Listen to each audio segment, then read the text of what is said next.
Abot sa 40,000 pesos na halaga ng chainsaw mula France, kinumpiska ng BOC Port of Batangas. Alamin yan sa report ni Paul Hernandez. Nitong Hunyo lang nakarating sa Batangas Port ang isang unit ng chainsaw mula sa France.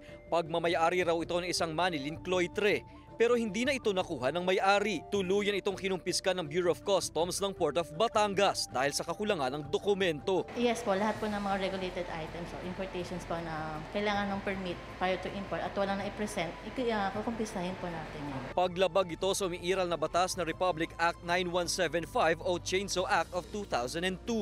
Mahigpit ang DNR at Bureau of Customs sa mga undocumented items na pumapasok sa pantalan. Hindi man ito bawal. Yung kaso lang, kaya sila nakumpiska ganito na forfeit sa in favor of the government ng BOC kasi nga ay wala silang walang papeles na mag-support dito sa chainsaw. Higit 40,000 ang tinatayang halaga ng imported na gamit.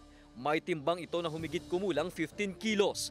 Kanina, itinurn over na ng BOC sa DNR Lipa ang nakumpiskang chainsaw. Posible raw kasi na magamit sa mga illegal forest activities ang ganitong uri ng gamit, kaya't hinahanapan nila ito ng papeles. Nagpaalala ang mga otoridad sa mga magpapasok ng kargamento sa Pilipinas. Alamin kung regulated shipments ba yung goods na dadali natin at alamin po kung anong ahensya, anong pamahalaan tayo pwede kumuha ng mga permits para po hindi tayo maging sagabal. Kasama si Kel Ravaca, Paul Hernandez, Balitang Southern Tagalog.